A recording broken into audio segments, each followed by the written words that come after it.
Plan तो अब fail हो चुका है। न तो रूस यूक्रेन को पूरी तरह से बर्बाद कर पाया है और ना ही कीव पर कब्जा कर पाया है।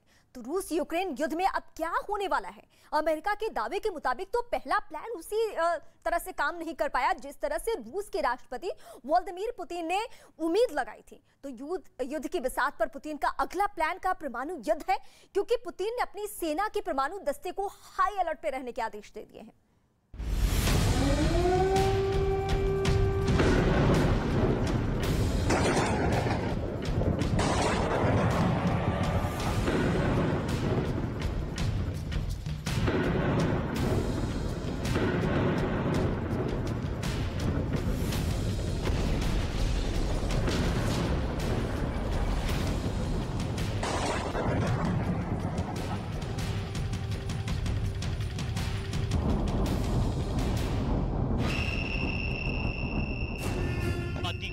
अधिकार और अहंकार से उपजे हालातों ने दुनिया में वर्चस्व की लड़ाई का महायुद्ध शुरू कर दिया है।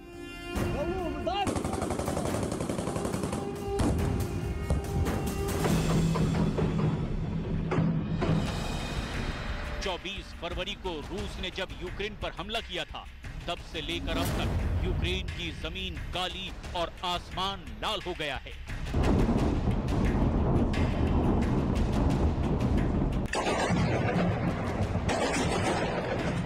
रूस यूक्रेन पर सभी तरीके से दांव चल रहा है, लगातार माइंड गेम खेल रहा है।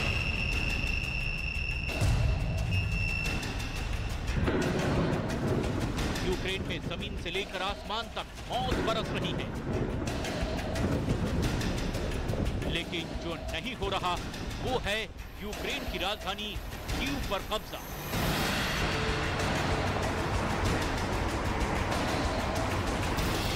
रूस ने एक साथ इतने हमले किए कि यूक्रेन के 25 शहरों के 900 ठिकानों में बस आग ही आग नजर आ रही है।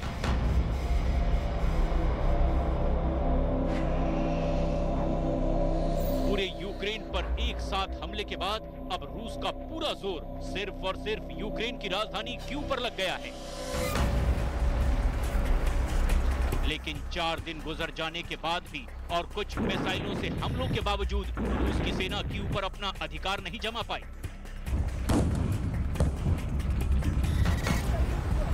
व्लादिमीर पुतिन रूस जैसे ताकतवर मुल्क के राष्ट्रपति जो किसी के आगे झुकना नहीं जानते, दुनिया ने रूस पर लाख आर्थिक पाबंदियां लगाई।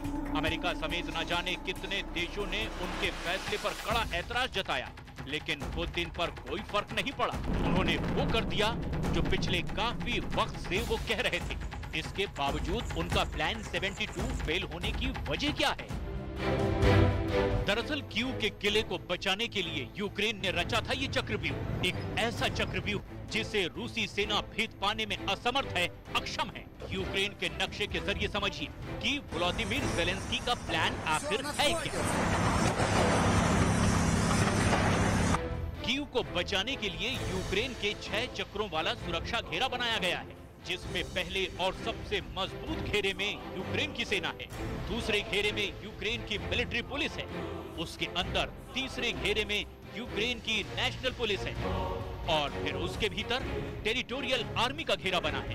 5वें सुरक्षा चक्र में यूक्रेन की सिविल डिफेंस के हथियारबंद दस्ते मौजूद हैं और सबसे आखिर में है 18 से 60 साल की वो आवाम जिनके हाथों में हथियार है और उन्हें हथियार चलाने की बाकायदा ट्रेनिंग भी दी जा रही है। इसके बाद भी अगर रूस की सेना इस सुरक्षा घेरे को भेद कर यूक्रेन में घुस रही है तो देखिए उसका क्या हाल हो रहा है।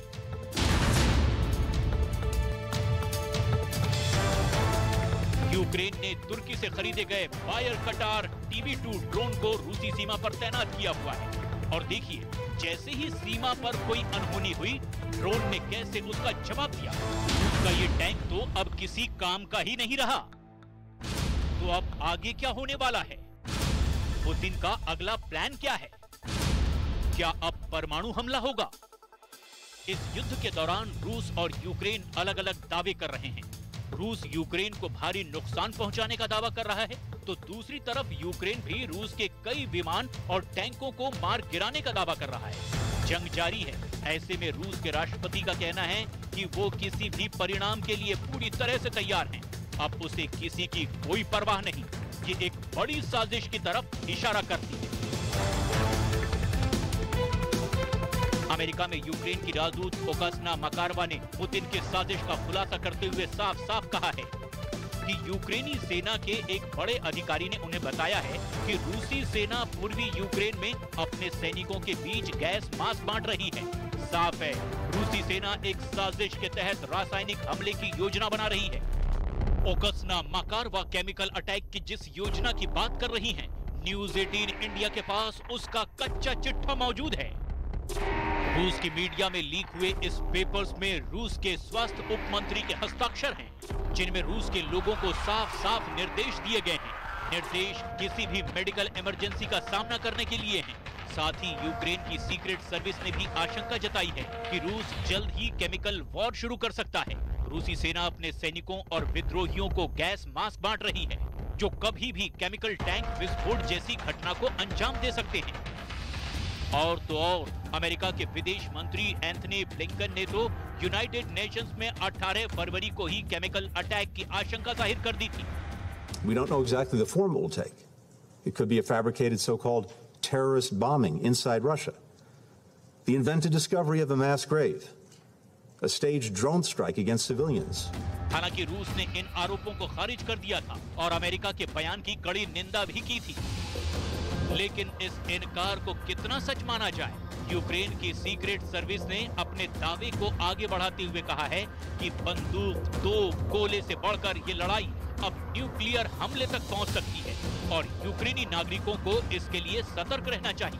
युद्ध के बीच और ज्यादा सतर्क रहने की बात यूं ही नहीं कही जा रही है। पिछले साल दिसंबर महीने में रूस के राष्ट्रपति व्लादिमीर पुतिन ने खुलेआम परमाणु हथियारों के इस्तेमाल की धमकी दी थी। предпринимать адекватные, ответные военно-технические меры. На недружественные шаги жестко реагировать. И, хочу подчеркнуть, имеем на это полное право. The Federation of American scientist के एक अनुमान के मुताबिक रूस के पास करीब 6,257 परमाणु हथियार हैं। वैसे भी यूक्रेन के चेर्नोबिल न्यूक्लियर प्लांट पर इस समय रूस का ही कब्जा है। यूक्रेन बेलारूस बॉर्डर पर मौजूद ये न्यूक्लियर प्लांट अब परमाणु कचरे का स्टोरेज सेंटर है और यहाँ कई टन परमाणु ईंधन रखा गया है। हाल ही में रूस ने यूक्रेन के पड़ोसी बेलारूस के साथ सैन्य अभ्यास भी किया है, जिसमें कुल 40,000 रूसी सैनिकों ने हिस्सा लिया। इस अभ्यास की सबसे अहम बात ये थी कि इस मिलिट्री ड्रिल में परमाणु हथियार भी शामिल थे। साफ है, रूस यूक्रेन को नेस्त नाबूद करने के लिए किसी भी हद तक जा सकता है।